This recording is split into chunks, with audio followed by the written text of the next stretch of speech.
Cycling. Hello and welcome to Wales ahead of the HSBC UK National Circuit Series for men. Now we're here at the beautiful town of Abergavenny, which is promising to be an extremely fast course this evening. Now round one was held in Otley just a few days ago on Wednesday. Let's take a look at some of the highlights. On the right hand side there, Downing trying to get in there. On the left hand side we can see the young riders there from Team Achieve. Looks like Joe and Ali trying to slide in there. Tom Pidcock knows he needs to be in this corner first or second. Who's it going to be? It's Downing on the outside. Pidcock, is there enough room to get around that corner? Downing comes down. Big crash there from Russell Down. As we look to the front, we've got Pidcock, and then, whoa, that was an incredibly fast finish. Now what a win that was for Matt there. So close and a fantastic lunge at the end. Now let's take a look at what the riders have in store here in Abergavenny tonight.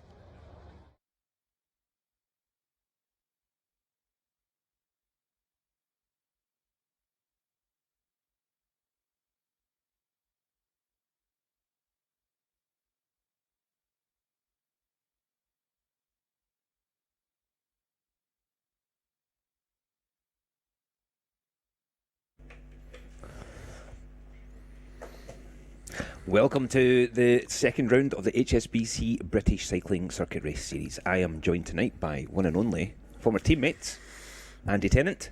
Hello. Thanks for coming here, Andy. No problems, thank you for having me. Right, folks, tonight we really want to get you involved, so please, want to have a bit of a conversation with you then at home on YouTube. If you can get involved by using the hashtag National Circuit Series, we'll do our best to get back to you and answer as many questions as we can.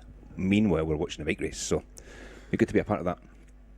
But now we're going to go to a bit of VT to give you a little bit of background on what Abergavenny is all about.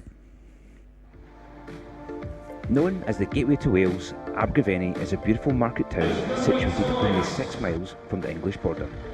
This beautiful Welsh town is famously known for its Festival of Cycling, a week-long celebration of all things cycling, including the Iron Mountain Sportive that takes on the steep and windy slopes of the infamous Tumble Climb, used in both the 2009 and 2014 National Road Race Championship. The festival is topped off with the Wales Open Criterium, an event full of fun races culminating in the fast and furious men's professional event, which will showcase the best circuit races that Britain has to offer.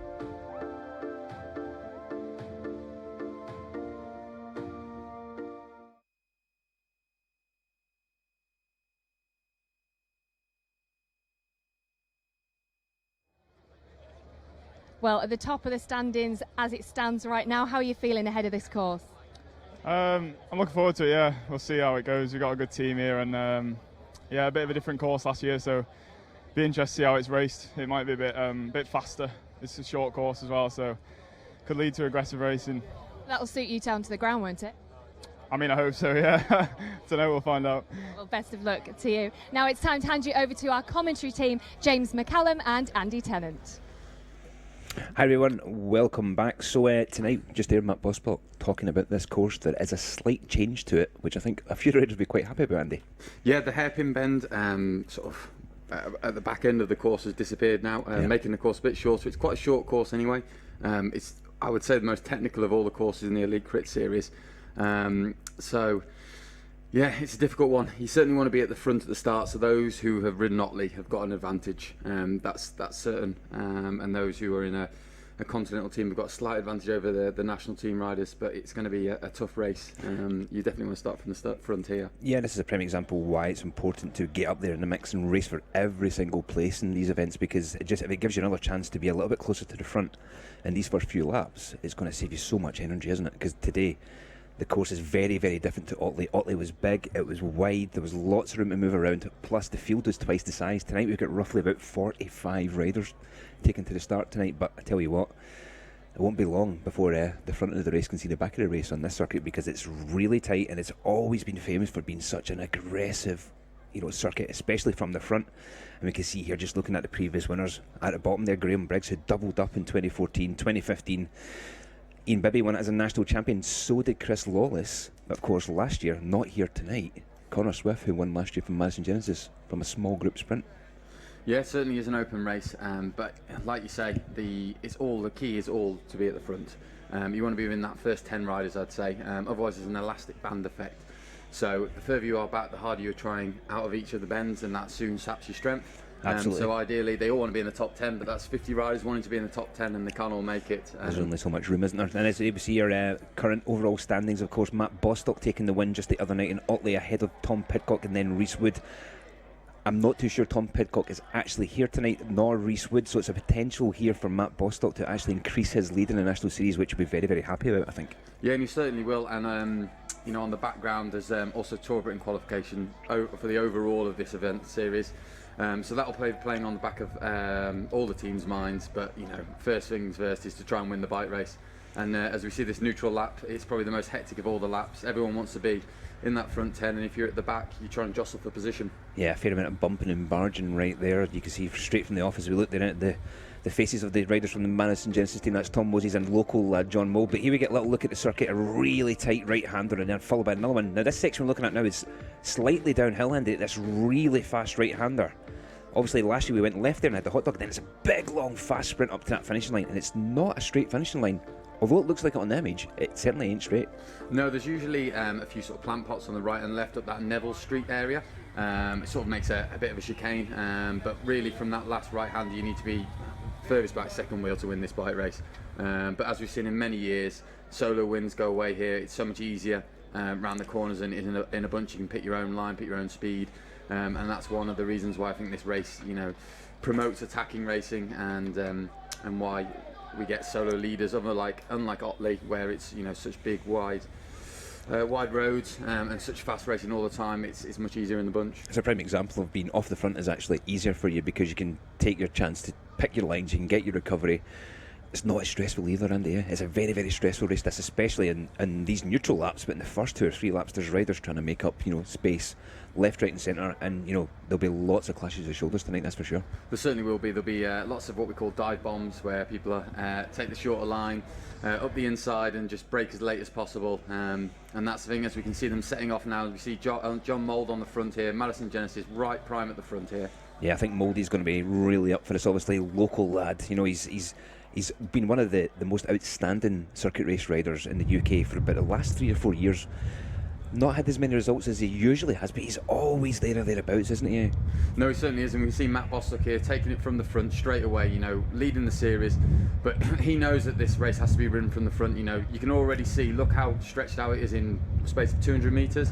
If you're at the back, it's going to take you 10-12 laps to get to the front where Matt Bostock is. So Madison Genesis are in prime spot now with about 4 riders up in the first 10. Yeah, you can start seeing the teams just kind of congregate around each other, but as you can see, they're already the front of the race is a good 50 metres out of that corner, and there's already people coming into it. So that again becomes so demoralising on this circuit, especially when it used to be the old circuit with the hot dog or the hairpin at the end, and there's nothing worse than looking up the road and not be able to see the front of the race. Yeah, I certainly think the removal of the hot dog has made this race slightly easier, slightly more flowing, but as you can see, we're just starting to congregate up now. We can see a few of the Canyon Bloor Homes riders coming to the front, but everyone's a bit tentative. Everyone wants to be at the front, but not on the front at the moment. But you can really see at the back, you know, we've got a few guys coming out the back.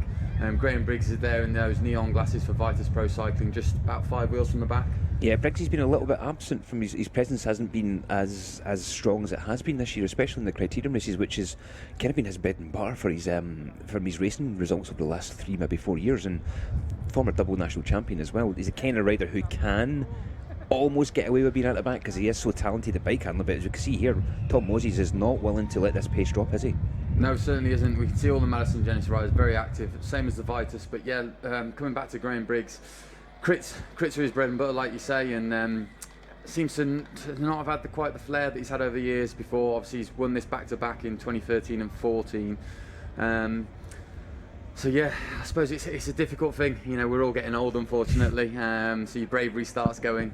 But yeah, we can see here Tom Moses is just riding really hard on the front, and this is a tactic that we employed in Canyon Iceberg and Canyon DHB Bloor Homes this year, in these sort of tight technical circuits, you can get 5 or 6 riders to the front and then ride it. It's so much easier, and you can ride everyone out of the back of the bike race. Yeah, it certainly pays to be offensive on this course, absolutely, because again, we spoke about it already at the start of the show, is that you get the chance to actually dictate what's going to happen, and you'd rather be speculating to accumulate than being the person on the back foot, because even being like 15 to 20 riders back, you know it's going to be tough. And right again, over the top again, Tom Mosey's there, up the right hand gutter, up his left as he's riding towards us, followed very, very quickly by our current series leader, Matt Bostock. Yeah, Matt Bostock straight on there. He doesn't want to let Madison Genesis go. Charles Page was setting pace for Canyon there, but I think that attack's going to be nullified quite quickly. They're all going to come back together here. Yep, so kind of rider around here, and obviously the other day at Otley it kind of suited quite a lot of variety of bike riders. Who do you see this race is going to suit tonight? Obviously we spoke of Graham Briggs and his great record here and his bike handling ability. Who else? I mean, this is going to... I mean, already we've got a little gap there sitting up as we can look at the back there as Chris Latham's kind of losing a wee look on his shoulder, see what his teammates are, see if he's getting any more representation there. But who are the riders you think are going to be shining in this race tonight? I think Tomo certainly has the grip between his teeth. Obviously Yorkshireman, but he's now moved down to Wales, so this is certainly his home race now. Obviously Matt Bostock, defending leader, as you can see, active at the front. He's certainly going to be keen. But it suits these punchier sprinter types, but the secret is corner speed. If Ed Clancy was up for it, he'd certainly be one to bet on. You know, fantastic bike handler, fantastic sprinter. Haven't seen him yet. He's probably hanging around at the back like he normally does in crit races. Not the ideal crit to do that in though. Yeah, Ed, as you say, is one of the best bike handlers in the business, to be honest with you. He spends an awful lot of time on his trials bike, obviously. Very, very skillful at handling anything on 2 wheels. Yeah, he certainly is. He's fantastic on the bike. Obviously, a super quick guy, one of the fastest sprinters in this bunch, without a doubt. As we can see, Matt Bostock really driving on the pressure here. Madison Genesis don't seem to be chasing, they seem to be looking at him. That's Moses now, and Chris Latham looks a bit gassed, sat on the wheel. Obviously, he tried to chase earlier. There's a little gesticulation there from Moses, he's just shouting at the video, the TV cameras. You can see Bostock's trying to follow it around the circuit, and of course, he can go around these corners way quicker than the motorbike can. So Moses was just saying, come on, give him a bit more space, let's make this fair, because he's getting in the slipstream. And of course, just recently there's been more and more evidence showing that how much an influence the motorbikes can actually have in these events. Yeah, it certainly does. It's very apparent in Smithfield Nocturne a few years ago. Alex Dowsett claims it as well. You know, he was using it in all the advantages. Hanging off the back into corners, using the slipstream, and then in the straights using that motorbike. And there is an advantage to be gained by that, but it's there for all of them to take, so it's the smart rider who's going to get it. Yeah, it's one of the Canyon DHB riders there. That's Max Stedman coming to the front. But don't forget, folks, if you want to get in touch, ask us any questions or get any comments, do use the hashtag National Circuit Series, and we'll do our best to get them up on screen and get them answered for you. But back to the action, Andy. Yeah, we can see a high pace has been set here. There's about 15 riders or so in that group. We can already see natural splits starting to happen with a Madison Genesis rider taking up the rear. But I'd say strength in numbers here for Madison Genesis. There's probably almost 5 of their guys. I think I can see 3 of the Canyon DHB Bloor Homes, 1 Swift, a couple of Wales Academy, and 2 Ribble riders in that front group. Interesting you mentioned the Wales Academy, because this is the first year of that. It's been run by former pro Rob Partridge, who's got a massive wealth of experience, and obviously he's a local lad as well. Great bike rider, an absolute class bike rider. But it's great to see those young lads, and they'll be absolutely up for this tonight. Yeah, certainly will. Obviously they're all with the name all Welsh, and this is their local crit, so I'm sure they'll all be up for it. They'll have some hard fought other Welshmen or adopted Welshmen in Jon Mould and Tom Moses from Madison Genesis, but you can see, look at what the course is doing. It's already splitting up. You've got national level riders here on the road, Cameron Jeffers, etc., all starting to go out the back, just because of the nature of this course and the fast tempo that's being set, and the guys on the front know this. That's why they're doing it. And that's the thing, it's that rider at the front, Max Stedman's not known for his criterium ability, but he's basically been on the front foot for the whole of this first 10-15 minutes, and right away you can see this is where the splits start to appear. And it's not necessarily all about the speed of the event, but it's also about the speed of the corners, but also riders bulking each other, potentially rubbing shoulders too close, rubbing off barriers, and of course the inevitable crashes come as well, don't they? Yeah, they certainly do. It's the exit speed that they're gaining at the front. That's the secret. You know, they're not having to make these 1,000 plus efforts to stay in the wheels. They're probably cruising round and just carrying on, and those little efforts are all chipping away at that sugar block. But we can see a little little status quo coming, but before too long, I think we'll see a couple more attacks as Chris Latham sort of moves up on the right-hand side of the road, our left here. Yeah, absolutely. And the thing you're saying there about the recovery speed, the speed out the corners, that is where actually the recovery is on this course, isn't it? Because there's not much recovery anywhere else, because it's basically, as you can see here, it's a slight uphill, as unfortunately on there on the right-hand side, that's Graham Briggs getting lapped tonight. That is Graham Briggs already being lapped after 5 minutes of racing, so it doesn't look like his night. The former winner of this race. He's got a couple of teammates up there. I think there's 3 teammates up there now. Briggs, he should move to the left of the road, stay well out of the way. Seasoned professional, he should know that he's not to get involved in any racing now. His night is done. Absolutely, you can see there's been another split just that lap there. It came back together just on the back straight, but now it's starting to split again and again. It's only about 20 or so riders in this front. It's going to be one of those races similarly in the same shape as it was at Otley. The riders are just going to start slowly going out the back, and then you look around and suddenly there's only 5 people left. Yeah, that's exactly the case. You can see that the strongest bike riders that were at the back now have probably made it into this front group of 20. They're probably at the back of this group of 20, whereas the ones that had that nice start are at the front. But Max Stedman was one of those riders that didn't ride Otley, so he has got himself to the front, so it is doable. You just have to be very committed to do it. He's done a good job, but he is a pretty small dude, so he can probably get inside people's under people's armpits and stuff like that and make his way to the front. But you can see here he's not scared tonight, is he? Canyon DHB have also come out with a game plan. They want to make this as hard as possible to probably set up for Bostock to try and take another win. It'll definitely be set up for Bostock between him. Or it would have been Jacob Hennessy, but unfortunately he's not riding tonight. They've also got another fast finisher in Charles Page, but I would say the standings say that Bostock's got the legs at the moment. He's got the form. Good ride at the National Road Race as well last week. So I would be saying that they're going to set it up for him. That's going to be the idea. But Tim Elverson would have definitely told the boys, set a pace from the start. This is exactly the tactic we've used in the Tour Series for the last 2 years.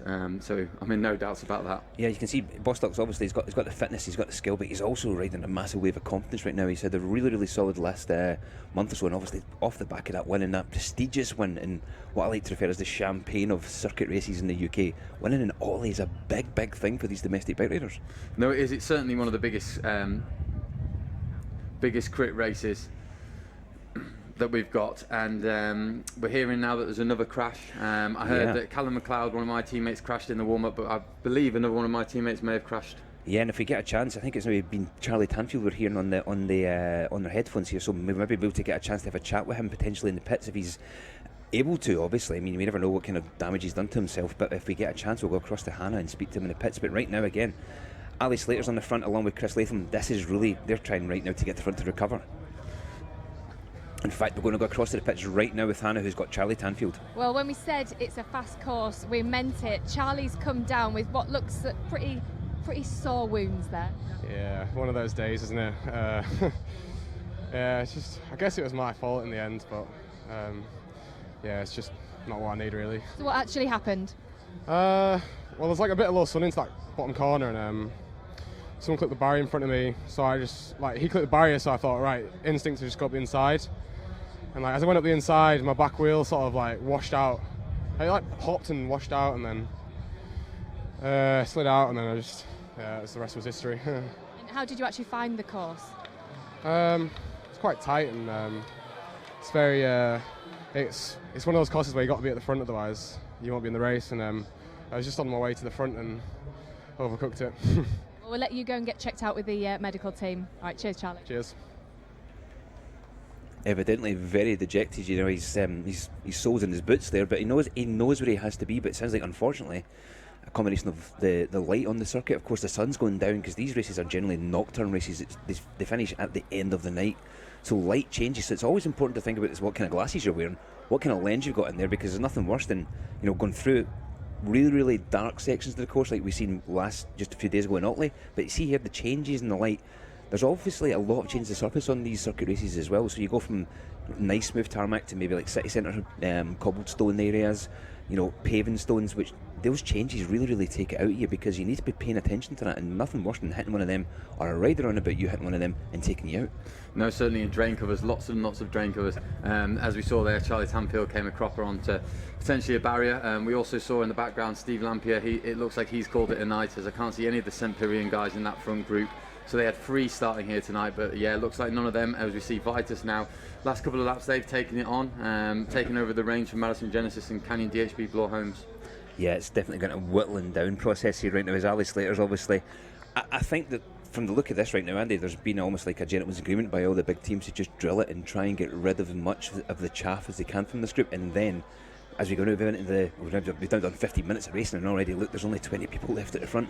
When it gets to halfway, I think that's when the racing's really going to be kicking off. I think it is that, strength in numbers of Madison Genesis and Canyon DHB Bloor Homes. They both look like they've got about 5 riders in that front group, Vitus 3.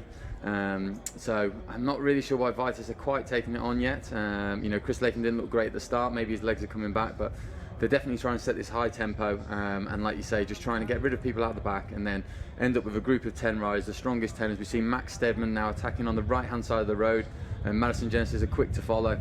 Yeah, but you say again, it's a stalemate again. Stedman's really keen to get in this bottom corner first. This must be the 3rd or 4th time he's attacked at this same spot, so he's getting a bit predictable now. But to be honest with you, there's not that many places you can really take advantage on this course to attack. Do a surprise attack anyway. No, certainly not a surprise attack. I think taking out that hairpin has made the circuit easier, to follow. As we see Johnny McAvoy waving at the motorbike, trying to get it out of the way, just offering a little advantage to Max Stedman as he rides on the front. But all the guys are in the wheel, so it's not a great advantage. He's not riding away from them, that's for certain. Yeah, absolutely. But it can aggravate a little bit when you're in the wheel and you're getting a hard time, which evidently that's exactly the case here. As we can look down, there's still some of the young lads in there from the Welsh Academy, which is great to see these young lads getting a chance to show show a great performance in front of their home crowd. Yeah, as we just see Matthew Burt just tailing off at the back end there. Hopefully he can try and get himself back on, but it's going to be difficult. It's just that elastic band effect. He's at the back now, and it's just going to be continual efforts. As we see another attack here by Jon Mould, this time of the Madison Genesis team, but Ali Slater looks quick to try and get onto that from Team Vitus. Yeah, you could almost see Mould. He almost he should have wrote him a letter telling him he was going to attack there, because you could kind of sense it off him, because he's been relatively quiet for this first 15-20 minutes of the race, and this is the kind of time now with Mould. This is like a trademark Mouldy attack. It's a small jump, and then it's a big wind up, and you can see the gaps appearing right away as his teammate, real good bit of teamwork there, Johnny McAvoy, just sat up in the wheel, went, "It's up to you boys, I've got a man at the front." Yeah, classic sort of crit tactic. It's a little bit naughty, but we all do it. Sitting up from 3rd wheel, just letting Jon Mould get that gap, and we can see one of the Welsh Academy guys chasing, but Matthew Bostock and Chris Latham straight on that wheel, as they all pull away there. George Wood just following around for Swift. And again, that's taken another few riders out of the mix again, so we've got now 2 Madison Genesis riders in the front in Mould, and I think that's McAvoy just sliding at the back. So Mould's currently being covered now by Ali Slater, but again, one of the young Welsh lads is in there, and McAvoy looks like he's winding it up. Here we go, big attack over the top by Johnny McAvoy. Yeah, and everyone's looking at each other. Johnny McAvoy has the biggest probably gap we've seen all night. Welsh Academy rider on the left and Max Stedman on the right now trying to chase. Yep, dangerous move there. You can see the other 2 Madison Genesis riders just behind Max Stedman as he's trying to come across, just looking over the shoulders, just trying to create a little bit of obstruction. As we've seen there, Matt Bostock just sliding in ahead there of Jon Mould, trying to get across to his teammate Max Stedman. Yeah, certainly. You can see such a short amount of time that they can actually put the power down between the corners. As we see Johnny McAvoy getting caught there again by Max Stedman, doing a great sort of domestique role from Matt Bostock at the moment, who's covering everything at the moment. But I wouldn't be surprised. I think Madison Genesis have got to take this race to the Canyon guys. Yeah, it's getting quite interesting now. I think it's going to be really tactical between the 2 bigger teams who are here. Obviously, Madison Genesis and Canyon DHB Bloor Homes. So they're going to be the main protagonists, as we can see right now. They're sending a big telegram saying we're going to be going head to head tonight. But I think this is really where the race is going to be. It's going to be the portion of the race today. I think it's going to be knocking lumps out of each other for the next 45 minutes or so. So it'll be interesting to see who actually gets a chance to capitalise. But it only takes a moment for them to look at each other, and someone from like maybe the Welsh Academy or maybe the riders from Swift Pro Carbon Racing can maybe slip away. You never know. No, exactly. Madison Genesis have got to attack. They know that Bostock's a fast finisher. Obviously winning Otley, they have to attack. That's the way they had to do it in the Tour Series, and Bostock's got the beauty that you can just keep following and look for that sprint. Yeah, and we've obviously been speaking quite a lot about the Welsh contingent here, and we've actually had an interview earlier with Jon Mould from Madison Genesis with Hannah, and we're going to throw to that interview right now at the top of the corner of the screen. John, we've been trying to get hold of you, but because you're a local lad, everybody seems to be stopping you to talk to you. What's it mean to you to be racing in your local town? No, it's lovely. It's a 20-minute drive here this afternoon, the evening, and no, it's nice to have Welsh support. Not many chances now of getting a race in Wales, so yeah, it means even more. Now, it's going to be a fast course tonight, a course that you haven't specifically raced on before because of the changes. How do you feel about that? Yeah, it's a little bit different. That dead turn in previous years kind of changed the whole race, so it's going to be real fast. That kind of made the lap about 30 seconds longer, so yeah, it's going to be flat out. It's interesting. And you've pretty much got the whole crowd literally cheering for you because everybody knows who you are. So a bit of celebrity status around here. Yeah, it's a lot of pressure. It's probably more than G winning the Tour. I think it means more to the Welsh fans. But no, it's great. It's really good fun. Best of luck. Thanks. He's a proper cheeky chappy, that Jon Mould, isn't he? Yeah, he certainly is. He's having a laugh and joke. Yeah. Yeah, I don't think it means as much. Nah, he's always a bit tongue-in-cheek in Mouldy. He's a cheeky guy, but he's good fun. And as we can see here on the left-hand side, it looks like young George Wood having a go there from Swift Pro Cycling. Yep, it certainly is George Wood, who is also pretty busy at Otley. He was in a couple of moves. Looked like he went through quite a bit of bad patch, but they ended up in one of the moves that almost succeeded and stayed away.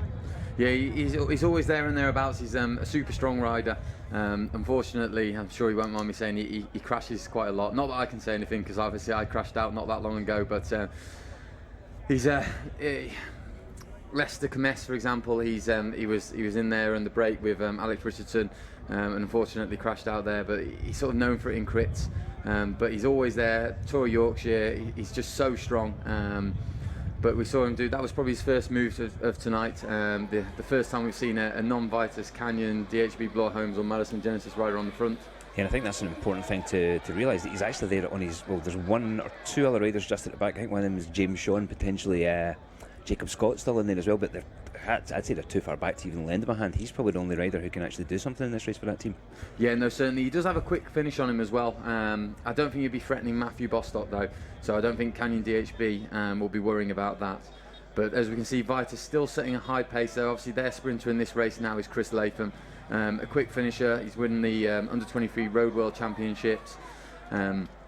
And he's also been up there in a few of the premiers in the sprint, so he's their man for tonight. I'm going to say. Yeah, nice one, Andy. It's a good shout.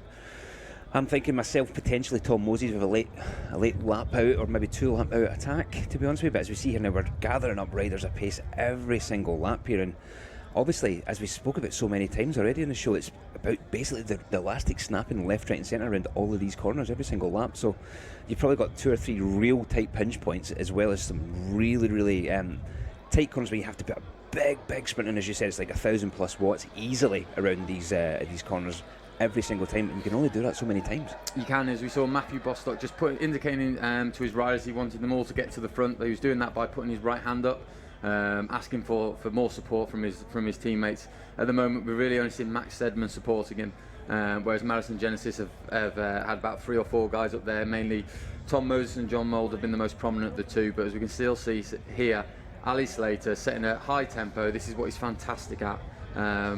This is how he's used in JLT over the previous years. Super strong bike rider, reliable around the corners, so you always feel comfortable following him.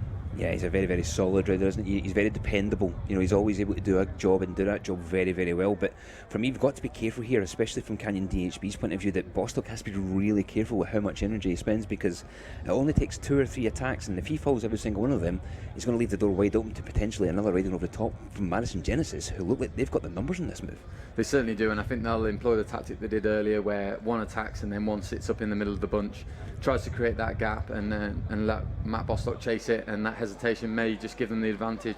I can really see Jonathan McAvoy, Jon Mould and Tom Moses really lighting up these last 5 laps. They've got to. This is where they've got to attack, and in a do-or-die effort, I would say. Yeah, you can just see one more of the Madison Genesis guys lurking in the back. I think that's George Pym, but to be honest with you, he needs to be in this first 10. Anyone who's going to be part of this race has to be in the first 10, first 15 constantly in this circuit, because it is just so tight, so narrow, and also so quick. It is, and if you've been in that first 10 for the first 10-15 minutes, you stay there much easier. Everyone's in that top 10 is much fresher than the ones behind. Their fatigue is far greater, so it's harder to stay in that top 10. So once you're in there for the first 10 minutes, that battle It does become easier to a degree. Everyone sort of lets you have space, and sometimes at the back you sort of just accept defeat, which is not the best way to be. But as you can see, Jon Mould and see George Wood attacking again. Not a great attack off the front. I don't think that's going to go anywhere.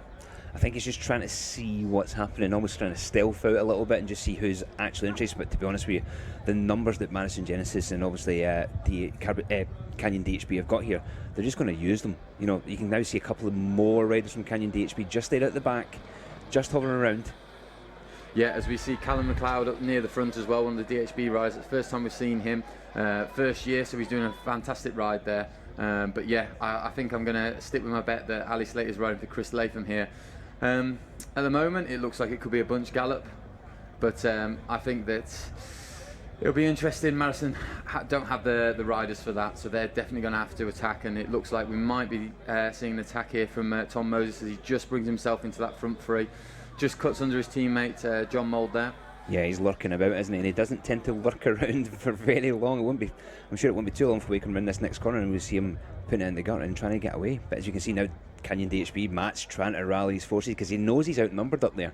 He needs the support, needs as many blue jerseys up there as he can to give him support. Yeah, I think he's working on the theory that they need bodies up there and then they can ride and set a high tempo. You can really see the bunch forming together on that back straight where that sun's shining in everyone's eyes. That's where everyone's sort of just jostling around a bit, and then these next sections almost lines out after this corner and no one's really moving around the bunch. So it's almost where you are into this right-hander is where you stay till after the finish line. Yeah, you can just see the Mould and that the guys at front are just getting a little chance as they come down that slight downhill into that right-hander, and there's another big attack from Canyon DHB. Yeah, that looks like Callum McLeod attacking there, and it looks like Ali Slater was straight on it along with Tom Moses. Chris Latham in fourth wheel there in the Vitus jersey, that's the red jersey, followed by another Madison Genesis rider, so that's going nowhere. Yeah, absolutely. I mean, it's great to see Callum getting stuck in. He was really active in the last round in Otley. But the thing is for me is that it's teams like Vitus Pro Cycling, where are they right now? They've only got two riders in the front, and to be honest with you right now, they are entirely outnumbered. You can see obviously Ali Slater and Chris Latham, but we're going across the pits and we should be able to speak to the manager, Sherry Pridham. Now, Sherry, what's going on? Because we're seeing broken chains, shoes coming off. I mean, we're not even halfway through the race yet. Oh, it's just the nature of the circuit. I think it's about 840 metres round, something like that. So there's only enough space in there for, I guess, 10 riders in one straight line. So it's a big fight. I think there's been a little bit of a crash early on, real early doors. But yeah, we've had a couple of mechanicals, which is unfortunate. And I think we've still got 2 or 3 up there in that group. But it's a tough night. I guess people with experience, if they don't feel 100% comfortable, may just stop anyway, not want to get injured. Well, I guess, you know, when you're lapping so fast, it's better to be off the circuit than in the way of a fast-moving front group. So, you know, you're better off out of trouble, really. And what do you make to the course and obviously the changes that have been put in place this year? I mean, it's, you know, British cycling throw all sorts of circuits at us, and this is typically, I mean, quite Tour Series esque, if you like, so they should be used to that, but you know, it's definitely tight out there. And have you had any feedback from the riders that have dropped out? No, just ridden straight past me, so we'll have a chat in the debrief, but I'm sure it's been valid reasons. Yeah, absolutely. Well, thanks for chatting to us. No worries, thank you. So there's the story, Andy. A bit of bad luck for Vitus Pro Cycling tonight. Yeah, it sounds like they had a few mechanicals. Maybe they need a different make a group set. Don't know about that.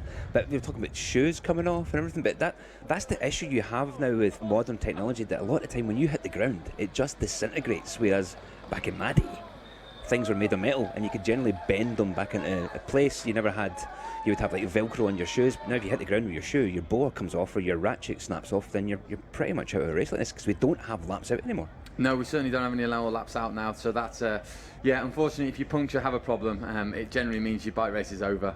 It's very unlikely that you're going to get back into a race, and especially this one, you know, such a short circuit, you're soon going to get lapped. 800 metres, Sherry Pridham said then, so we're lapping in just over a minute or so, and as you can see, Vitus still riding on the front. It's unusual. Ali Slater, you know, they've only got 2 riders. Matt Bostock's indicating he wants his teammates up there again. So I think the plan was for Canyon DHB, Bloor Homes to ride on the front. They don't seem to be executing this plan quite quite to what Matthew Bostock would like. He doesn't want, as we can see, Madison Genesis attacking. It looks like Tom Moses, and George Wood straight onto that. Yeah, and you've also got Max Stedman just slid up the inside there to help cover this for Canyon DHB Bloor Homes. The thing here is as well, you've got to remember, Andy, is that a rider like Tom Moses, he's not got a massive good sprint on him at the finish, but he's got a heck of a lot of punch to him, hasn't he? No, he certainly has, and he's such a strong rider. He can, he's soloed for many wins, Lincoln Grand Prix, Rutland Melton Cycle Classic. So this will certainly, he's a good bike handler, and they've caught DHB napping here. Canyon DHB, Max Stedman chasing the group of Tom Moses, George Wood and Ali Slater, but Chris Latham straight onto Max Stedman's wheel, but he's bringing Bostock with him. Yeah, it's interesting that Latham actually tagged on at the back of that, because that was potentially a really good situation for Vitus Pro Cycling, because, I mean, Slater's fast enough to win from this selection, I would have said. Yeah, none of those three are natural born sprinters, should we call them. George Woods is probably the fastest sprinter of those. There's 30 minutes and 5 laps to go now for the riders, so we're over halfway, or nearly halfway should I say. But this looks like no one really wants to work, but you can see that down this back straight, it's all coming together quite quickly. As we can see, Max Stedman just bridging the gap to George Wood there. Yeah, you can see it slowly coming back together. So Max Stedman's done a really nice job there for his team leader Matt Bostock to bring that back. But if you look, Bostock's in a Madison Genesis sandwich there, so they've got the numbers, they've got him surrounded literally, and he really needs as much support as he can tonight. Yeah, no, Madison Genesis have certainly got the numbers at the moment. Matt Bostock really only has Max Stedman helping him. We've seen glimpses of Callum McLeod, but unfortunately none of the other boys. But Vitus again riding on the front. It's an unusual tactic. Obviously, I'm almost inclined to say Ali Slater wants to keep it together for Chris Latham, so he must be feeling confident in that team briefing. Let's see if he can deliver it at this rate. It's great to see that though, because Chris is due a win. He's in good shape. He's a couple of years ago he was doing really great in the UK scene, but obviously this year he's not really been that much to the fore though, has he? No, his form started to come towards the end of the Tour Series with I think it was a 3rd place at Brooklands, behind 2 of my teammates. So his form has been showing. So he's due some more placings and maybe a win. And this might be the one that suits him. It is a longer, faster finish that will suit him. He comes from a track, as we can see, one of the Canyon DHB riders slipping up the right-hand side there. It's Callum McLeod, sorry, but he's beaten into the entrance by Jon Mould there. Yeah, absolutely. And remember, folks, if you have got any questions or make any comments about what's happened tonight and any of the questions for Andy and I about the action, don't forget to use the hashtag National Circuit Series, and we will do our best to answer those questions for you. There it is at the bottom of the screen. Feel free to tweet us, feel free to get in touch, and we'll do our best to answer those questions for you. Yeah, we can see a few grimaces coming now on the rise on the front. Jon Mould's just pulling a few faces. Ali Slater, face of poker. But still on the front, riding away.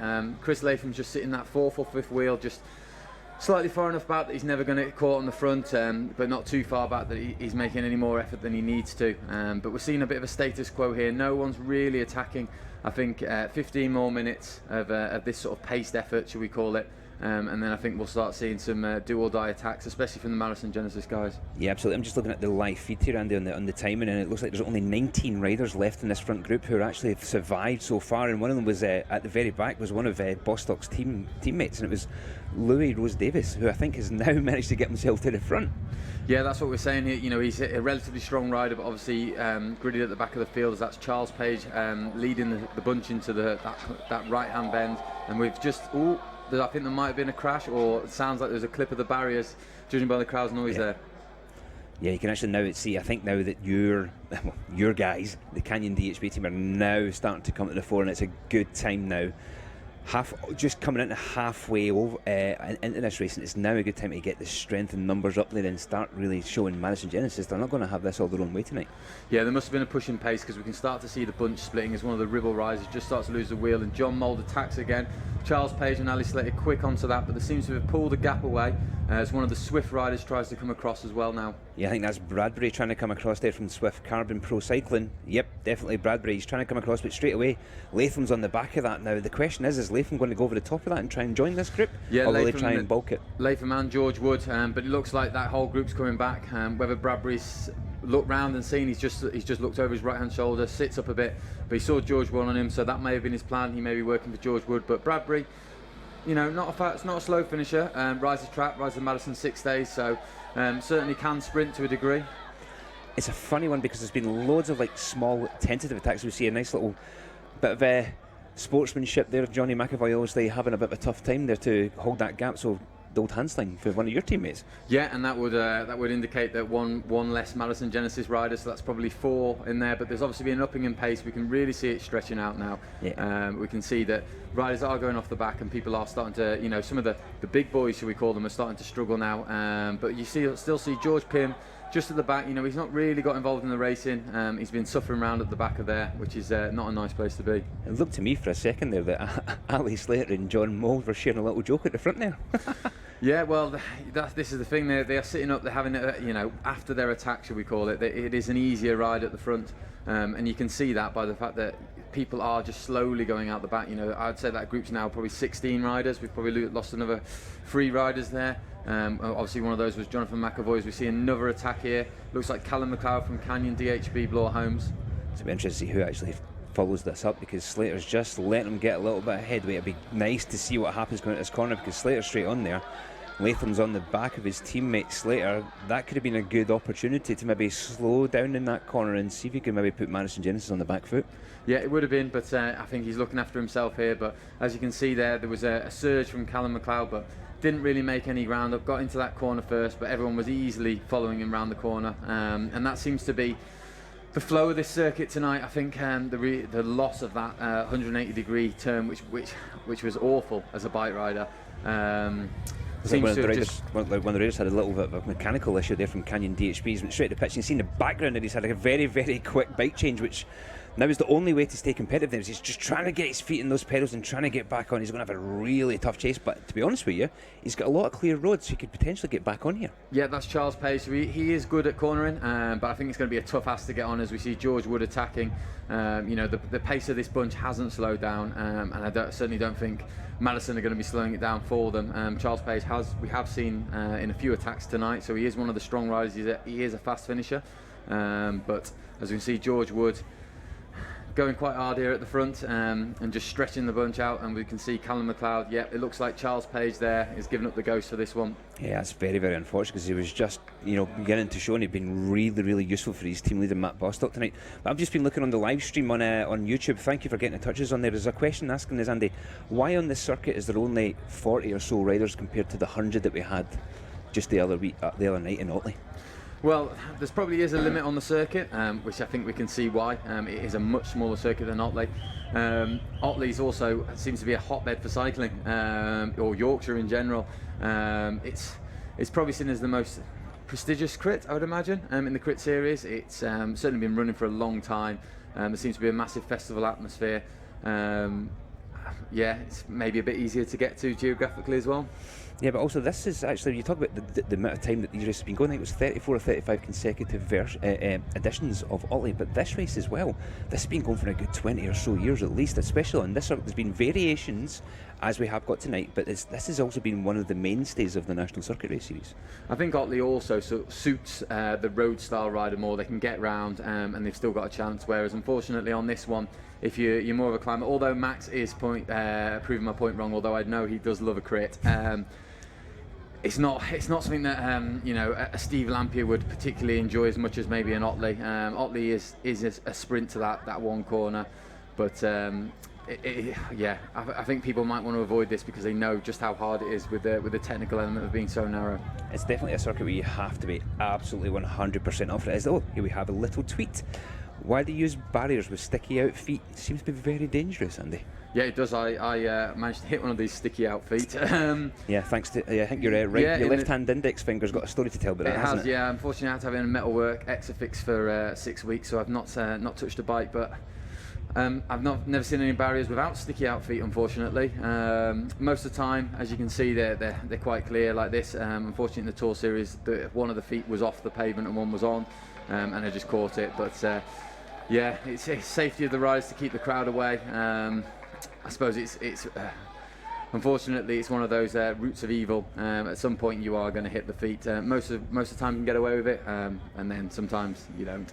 Yeah, as you see, another big injection of pace there from George Wood. He's riding confidently tonight, isn't he? He's absolutely all over the front of here as we now come out of home straight. going back to the question about the crash barriers, if you look at these crash barriers in the home straight, they're very, very different to the ones which are around the rest of the course. These are more of the leaning back with no feet out. I don't know if is it Heras fencing that's called? I can't remember exactly, don't shoot me. But you see the difference in the make of the actual crash barriers. The majority of the course is covered by these standard sort of crash barriers still, but the ones in the home straight have got to be of particular shape for riders basically to be more safe.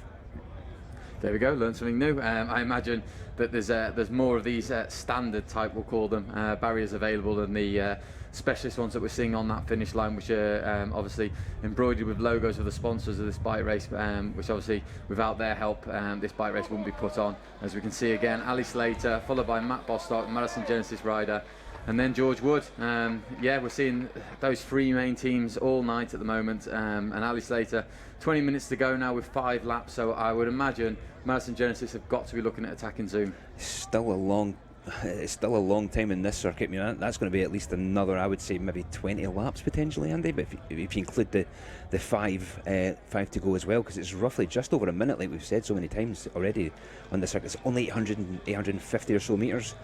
Not an awful long time before you start getting round this circuit and getting back to that start finishing line pretty quickly. But as I say, 20 minutes can be a long time in a criterium, especially one which has been raced like this so far. Yeah, no, it certainly is, but I think Madison have got to look at it from a team aspect. They need to attack Matt Bostock. At the moment, Matt Bostock's in second wheel on Ali Slater. He's having the easiest ride of anyone right there. And you know, Madison are letting him do that, and he's at the moment probably the fastest finisher of all the guys in that front group. Chris Latham may argue otherwise and may prove me wrong, but I think it's down to Madison Genesis really to attack this race. But we can see they're depleted now. There's 2 of them at the front. I think there's one just coaxing at the rear end, but you know, they've lost a few of their protagonists in the front, as we can see a few Swift riders, James Shaw and Stephen Bradbury there. But there we go. Jon Mould attack. It's time to start, and the thing is, you said there's only 2 riders at the front, but they're probably the 2 most animated riders from that team tonight. Jon Mould, local rider, wants to put on a great show. We had a bit of a fun and joke about the amount of pressure that's on him tonight, and the amount of he can't walk 10 metres without somebody having a chat to him today. But you can see, nice little move there up the inside by Moses, just letting that gap go, and now the pressure's on Bostock. He needs to come over the top. We can see on the left-hand side of our picture there, Bostock giving it full licks there, trying to get across them, quickly followed by Chris Latham. Yeah, no, we saw Tom Moses just diving up the inside, just slowing the bunch down. Jon Mould has probably, definitely the biggest gap we've seen all night, but Bostock hot on that, he's chasing it down, but Chris Latham straight on Matt Bostock's wheel. It looks like actually Wood has just lost the wheel of Latham, so now you can see, now this is probably the first time we've seen some real commitment in this race today. Yeah, but it looks like Bostock is cruising onto the back of that wheel. He's going to, I'd say, we could have a group of 4s as a Welsh Academy on the front there with one of Max Stedman behind him, so he's not going to chase, and nor is Tom Moses, so it's down to that Welsh Academy lad, but certainly Jon Mould and the guys at the front seem to have the grip between the teeth as Matt Bostock just about joins Jon Mould. Yeah, he's just getting on there as George Wood, obviously struggling just to close that last 5-10 metres, but it looks like he's got on now, and at the back there, the Welsh Academy is doing a great ride to hold this race together. Yeah, we've seen one decisive attack there really from Jon Mould. You can see him pulling faces, but it's down to that Welsh Academy rider, Tom Moses, Max Stedman or Ali Slater. They've all got a rider up the front, they're not going to ride, so it's down to that Welsh Academy rider, and there's potentially 4 working at the front, so it won't be long until this gap pulls out, I don't think. Yeah, absolutely. It's a perfect mix of riders here, isn't it? Because every single one of those guys can win from this situation. Obviously, we think Bostock is the fastest rider in this group. Closely followed, I would say, I would agree with you, by Chris Latham, but we can see that there's no cohesion here.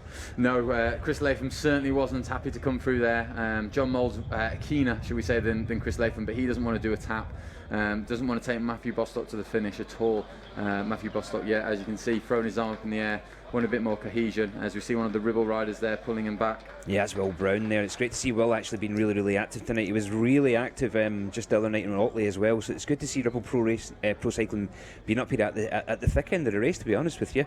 Not many riders are down here today. No, as we see a counter-attack on the left-hand side, potentially from Tom Moses, but he's just getting squeezed into the barriers. And George Wood straight on that. I think he just got squeezed into the barriers there by Matt Bostock, so that nullified that attack, which will just give them a little time to rest. That's still the thing. That's the nuances of the awkwardness of this course, because you think the door's opened and suddenly it's shut, because that home straight is by no means straight whatsoever. No, and it's very narrow. I think it's almost one of the narrowest parts of the course. So it is quite difficult. As we can see Jon Mould just sitting up from Tom Moses there, just letting him ride off the front.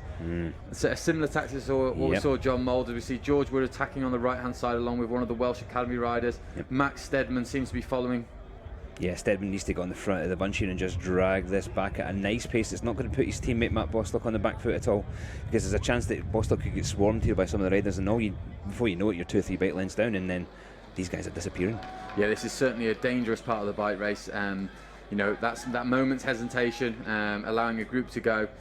Could see Matt Bostock get caught out, as we can just see a group swelling off the front now. Seems to be just someone just hesitating again. There's another Welsh Academy rider is being looked at to chase as George Wood now approaches the front. Thing is, from our camera view, you don't really get a real impression of the undulation that's on this course, because this home straight isn't flat at all. You come off that bottom corner, as we spoke about, the really fast one, and we come out this kind of long, elongated home straight, and it's actually relatively uphill. It's a nice, decent little bit of a drag. No, it certainly is. It's a drag. As we can see, the right-hand corner they're just about to approach. There's a little drag and then a decent downhill into that final right-hander, which is where they all seem to be attacking into the right-hander, but very rarely gaining any ground. As we see Max Stedman now having a bit of a dig, but Ali Slater straight on his wheel, no problems at all. But we can see Matt Bostock, it looks like, just slipped back, further back than he has been all night. Yeah, he's definitely sitting a little bit further back than I would personally be comfortable with. I think it's also, is that Callum McLeod just about maybe 10 riders back as well from Canyon DHB? Yeah, it looked like Callum McLeod was sat about 2 wheels in front of Matt Bostock earlier. Yeah, Matt Bostock number 1 there. Yeah, he's approaching near the back, which is not a great place to be. He's gambling a little bit as Max Stedman rides on the front, so he's having a harder ride there, but he probably slipped back in one of the bits where it did bunch up, and he, after making that early attack, he may have been just a little bit gassed. Yeah, exactly. I was just about to say that, and here we go. This is the problem we get. Stedman was putting on a wee bit too much pace. Has made it really difficult for Bostock just being that little bit further back. Not Max's fault, because Bostock is responsible for being up there at the front and covering as much as he can. And now we've got Moses rolling off the front with Ali Slater, and that's a dangerous duel to let away. It is, but it looks like Max Stedman is hot on it. He seems to be chasing straight away. He knows the threat and the danger that those two possess, so he seems to be wanting to bring them back quickly. Yeah, he's been the man of the match for me tonight, Max Stedman, that's for sure. All over everything, attacking when he's been asked to, straight on the back in front of the bunch. And to be honest with you, if Matt Bostock takes this tonight, he owes an awful massive debt of gratitude to his teammate Max Stedman. Yeah, he certainly does. Obviously showing good form. This isn't what you call his natural territory, although I know he does love a good crit. He won Guildford Crit last year, so unusual. He corners well, but he'd be more suited to sort of the Beaumont and the hillier races like the Reservoir that we had the other week. So he certainly won't be picked, but if he could get away on his own, judging by the form that he's shown tonight, I wouldn't hold it against him to stay away on his own. As we see an attack here by James Shaw. No, it's Stephen Bradbury up the inside, as you were saying. He's had a really good winter racing in 6 days and doing a lot of track racing. This could maybe be a move, as you can see right away. Will Brown straight on the back of that. Again, this is a situation where these riders from the teams who've not got as much representation, they could do actually working with each other and try and put Madison Genesis, Canyon DHB and obviously Vitus Pro Cycling on the back foot and play maybe more the tactical card rather than it just being a smash fest. Yeah, we can see that, but we can see Will Brown didn't want to come through there, so he's obviously gassed. But Vitus, it looks like Ali Slater back to the front as Jon Mould just approaches his wheel, second wheel, trying to keep it as easy as possible. But it would be in the interest of the Swift and the Ribble to try and work together. And that, to be honest, it'd be interest of Madison and Canyon DHB Bloor Homes to let them disappear up the road slightly and then try and bridge across if you're a strong rider like Moses or Mould. Yeah, it would definitely make a little bit more control, more a controlled element of this race, wouldn't it? Because then it's kind of like they're now on a stalemate and it's all about who's going to do the lead out and when they're going to start it, isn't it? It is. I think there's not many teams have got a lot of riders now. Canyon DHB, Bloor Homes have got the most amount of riders, so they're going to have to start the lead outs late. I can see them all congregating to the front at 3 laps to go. 5 laps to go. It's going to be difficult to start moving up. But no one really has a massive amount of riders to burn up and use. So if I was a Madison Genesis rider, I'd be looking at attacking in those last 2 or 3 laps if I was Tom Moses. There's another move there from Will Brown from Wales Pro Cycling. It's great to see him getting stuck in here, Will Brown. He's had a decent year this year. He's had quite a few good results in the National B Series level events, but again, outnumbered tonight, so he has to be really, really particular how he spends his golden bullets. Yeah, he does, but he needs that opportunistic attack, really. He needs to be allowed to go and just given that space, and that's what I think might happen, and that's what he needs to look for, to let that gap go. And then, you know, the likes of Ali Slater, Tom Moses, Jon Mould, those are the guys that will try and jump across and catch Matt Bostock out. Yeah, so we're looking now, Andy, we're obviously getting into the thick end of this race now, coming up to just over 10 minutes plus 5 laps to go, so roughly 15 to maybe 17 minutes of racing.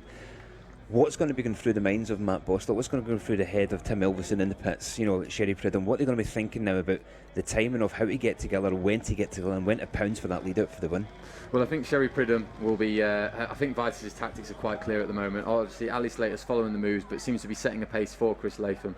So I think Vitus' tactics are Chris Latham for the bunch gallop. I think Madison Genesis riders are trying to let other people make the race hard, and you can see Jon Mould, and they're trying to do decisive attacks and trying to get that break. At the moment, Matt Bostock, really, I think he'll be confident in his sprint finish after his first place in Otley just a few days ago, so he'll be quite happy and quite confident to sit there, and he's just got to keep an eye on those two almost Madison Genesis riders, because I think they're his biggest threat. Everyone else seems to be nullifying their attacks at the moment and doing Canyon DHB Bloor Homes' job for them to a degree.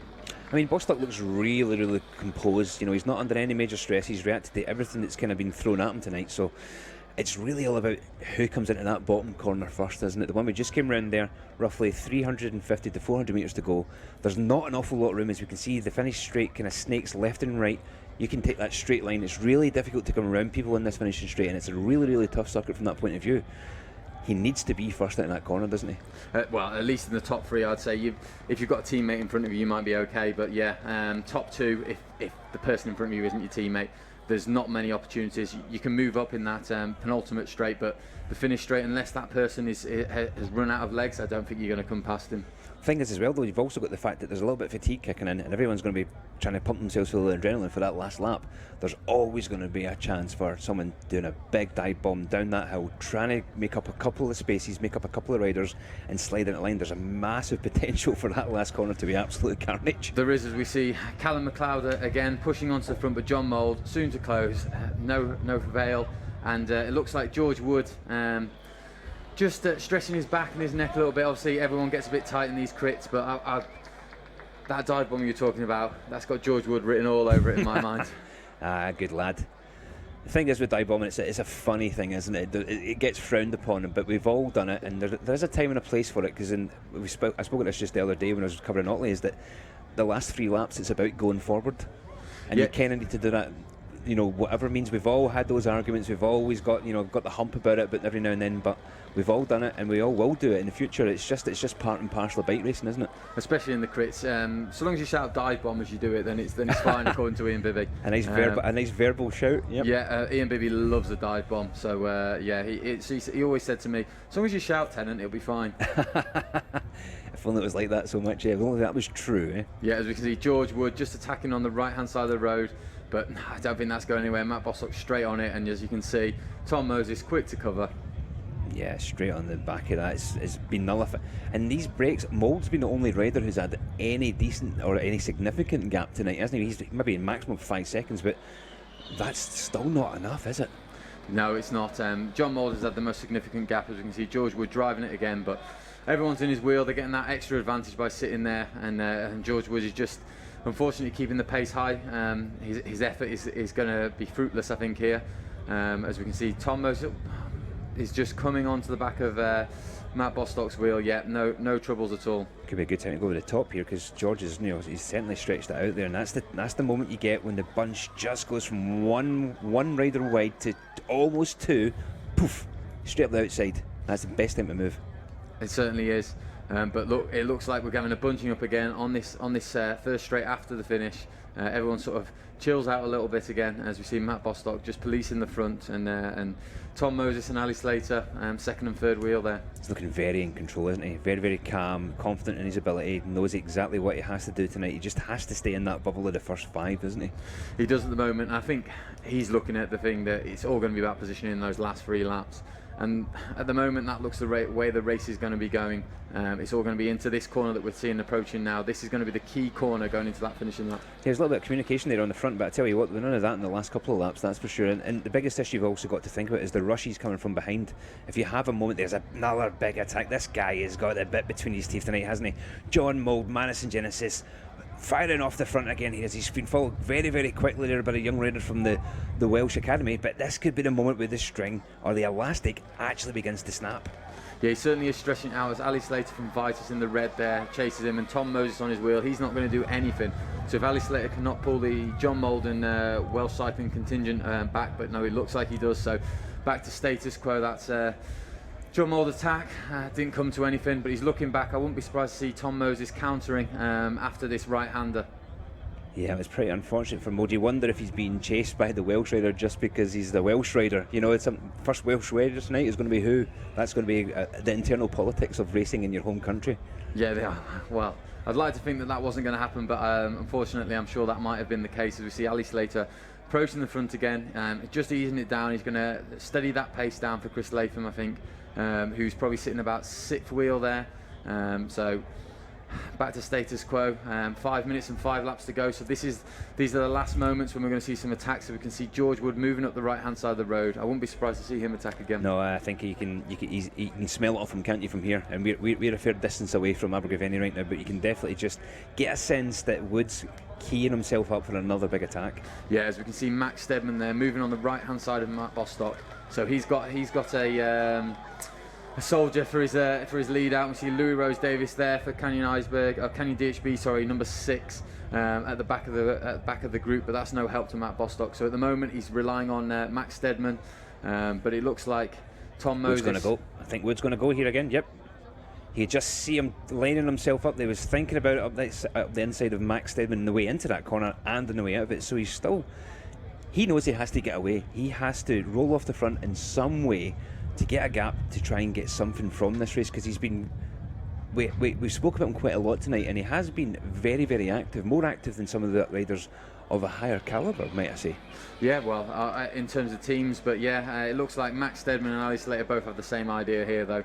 They want to keep that pace high, nullify the attack, stop Madison Genesis getting away, and enabling their sprinters, Matthew Bostock and Chris Latham, to have the best chance possible. I'd say out of the two, Jon Mould's probably on paper the better sprinter than Tom Moses, but normally if Tom Moses has got the legs, which this finish will be about up that slight drag, he could have a chance, but I think that he'd be, in these last 3 laps, if he's not got away, we'll be looking after Jon Mould. Yeah, I was going to say exactly 3 laps out is probably the perfect time for Moses to go, isn't it? Because it's just that right amount of effort with that right amount of punch that he's got, and he's the kind of guy who can really resist a group moving at this speed on circuits like this. Yeah, it is, but as you can see now, it's down to Canyon DHB, Bloor Homes, Max Stedman and Vitus's Ali Slater. They're the first 2 setting the pace, but then we can see Madison Genesis sat right behind them with Jon Mould followed by Tom Moses, Matt Bostock on their wheel in the Canyon DHB blue jersey, and then Chris Latham finally in the red jersey of Vitus. You can see they're almost like 2 different races could potentially unfold from those first 4 riders. You've got obviously Slater and Stedman are really keen on keeping this together, keeping the high pace to stop the attacks, but you've also got Mould and Moses just sitting there ready to pounce in 3rd and 4th, that if there's a little lull in the action, they're going to go straight over the top. There we go now. There you go. Yeah, Tom Moses there attacking, and Max Stedman now, it's been relying on him to chase, shall we say. Ali Slater on his wheel, but so it's between those 2 to chase. It's in both their teams' interest to bring this back. That's a big move there from Moses. The first time we've seen him with some real intent, laying it all on the road, looking over, just checking, and he is fully committed right now. And he, along with Mould, have been the only 2 riders to really get a chance to get a gap from this bunch. Yeah, certainly he's got the very big gap there. He's pulled it away very quickly from Max Stedman. Ali Slater's not come through. It looks down to those two teams to chase, and then Jon Mould just sat in that third wheel, but it looks like we've got a Canyon DHB rider going on the left-hand side there, trying to jump across to Tom Moses. Good time as well, because he's very soon he's going to see the 5 lap to go board, which obviously starts playing mind games everyone in the race. They start thinking, oh, I've only got 5 laps left, I need to save a bit of energy. But you know, someone who can't, well, 2 riders who can't save any energy in this right now are Callum McLean, who's on the front right now, and Max Stedman, who McLean almost made a little mistake around that corner. You need to be very careful. Yeah, you do. Callum McLeod obviously pushing on. You know, that's when you do make mistakes, but it'll be an all-out effort now to catch Moses. You know, that will probably be his job for the night now. You know, if they don't bring Moses back. Moses has to stop looking over his shoulder. I and no doubt you, Andy, have been a victim of doing this, but every time you look over your shoulder, you slow down. It's a simple fact. That's how it works. You're not paying attention to what you need to be doing, and it's literally throwing those pedals around as hard as you can. It is, but unfortunately, he wants to make sure that he still has that gap. You know, if he doesn't, and he does look like he's coming back and he's getting pulled back quickly, he'll have probably tried to just sit up, save that energy, and just go again in 2 laps. But at the moment, he's pulling away. The Canyon DHB Bloor Homes rider of it looks like Callum McLeod still on the front. He's not really making any inroads, but it looks like Ali Slater's now going to take over the chase. Yeah, it looks like McLean's just blown his doors there, because you could just see the shape of the bunch just changing from one big line to a little cluster of riders on the front. Moses here just trying to suck in a little bit of air, get a bit of recovery on that downhill, and then out this corner, full gas all the way up that home straight. It's basically a circuit of two different efforts, isn't it? A big push up this home straight all the way through the finishing area. Take that right-hander and then try and get as much recovery as you can out of that vital last corner. It is, and it looks like it's down to Ali Slater and Max Stedman of Team Vitus and Canyon DHB Bloor Homes to bring back Moses. We can see Mould there sat in third wheel, and then George Wood on his wheel in fourth there. So Jon Mould is having a great ride here. Tom Moses is letting him have the easy ride, but it looks like, from my eyes, Ali Slater is just pulling Tom Moses back. Yeah, it was looking really good there for a moment or two for Moses, but Slater still, until he's got him on the back of him, he's not brought him back. But this has been great for Moses. Mould, he's just been managing to sit there first or second, just in the wheels, in the bunch, just watching what's going to happen. It's going to be interesting to see what happens this lap round, because it's a gamble now, isn't it? Does Mould go early with 1 lap to go, because he's the kind of rider who can, if he gets a gap, he can really hold it, or is he going to go for the group sprint? He's got to decide. If he goes once more, that's it. He's not going to be able to sprint, so he's got to decide, is he going to gamble on a sprint, or is he going to gamble on the lap? As we can see there, Ali Slater taking on the front, and we can see Chris Latham just moving up the right-hand side, trying to get closer to the front, moving to that sort of third or fourth wheel. But we can see a Vitus rider followed by 2 Madison Genesis riders, but Matt Bostock sat a bit far back for my liking, 8th rider back there. There we go. We spoke about it, Andy. That's a big move, and it looks like they're going to try and close the door on it. But again, Ali Slater straight on the back of this. This is the move we were expecting. We knew it was going to come, because this is maybe the only car they got. They can't beat Bostock in an out-and-out sprint, so they need to wear him down. They need to put him on the back foot, and right now, that's exactly what they're doing. They are. Matt Bostock was sat a bit far back to react to that, but we can see George Wood and Ali Slater trying to crawl their way across to Jon Mould. It looks like George Wood is going to get across. Ali Slater's just slightly getting distance off the wheel there, but we've got a decent sized gap there to the main peloton, and now it will all be down to Canyon DHB Bloor Homes to bring that back for Matt Bostock. Fair play to George Wood. He's been the thorn in the side of both Madison Genesis and Canyon DHB tonight, hasn't he? He's always been willing to chase, always been willing to attack, but you know what? He's done a good job here. He has. He's, as I said earlier, he's a very strong rider, and he'd win a lot more bike races if he managed to stay on his bike. So hopefully tonight it might be his time to shine, but it looks like Max Stedman has the grip between his teeth, and to my eyes, I think this is coming back, as we can see Matt Bostock sat there in third wheel in the peloton. Max Stedman doing a great job again, pulling it all back. He's done a fantastic ride tonight, pulling mainly Jon Mould and Tom Moses back all night for Matthew Bostock. Yeah, it's going to be interesting to see what Madison Genesis' game plan is now, because they've kind of shown all their cards, haven't they? And now it's obviously the 2 main sprinters now we're looking at for this to take this win is going to be as you see 5 laps to go. It's going to be Matt Bostock from Canyon DHB and Chris Latham from Vitus Pro Cycling. I can't see anyone else really getting up there in front of them unless somebody takes a nice sneaky little move in that last lap or so, takes a few risks and few of the corners, gets a little gap and can hang on. But for my money, it's going to come down to those two.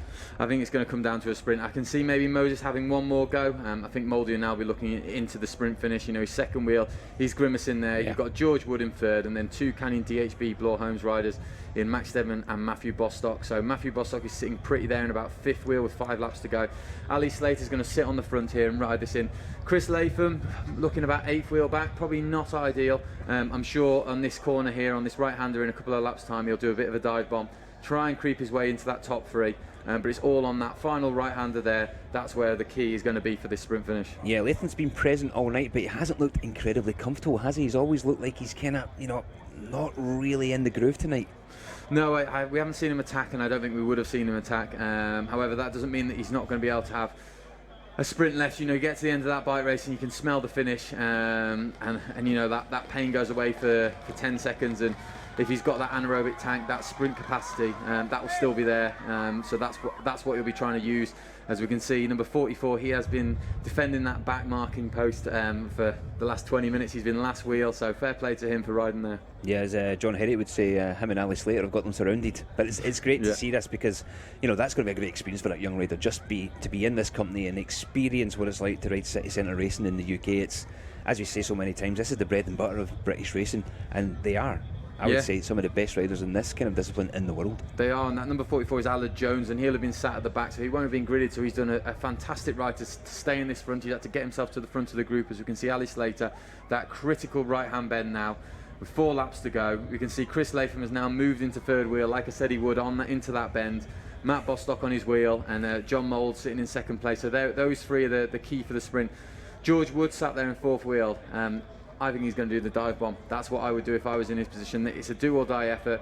I would say go early and then try and hold on. So coming round now, that's it. We're at 4 laps going right now, just in a moment to slide into 3 laps go, so less than 5 minutes of racing. So this is going to be a bit of a nail biter. This last corner, I am telling you, Andy, is going to be absolute carnage. There's going to be bodies everywhere. There's going to be guys going left, guys going right. As you see George Wood there just giving his legs a little bit of a shake out before this group sprint.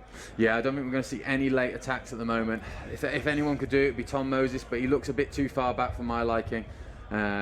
So yeah, Ali Slater's setting a high pace. It looks like it's going to be a bunch gallop.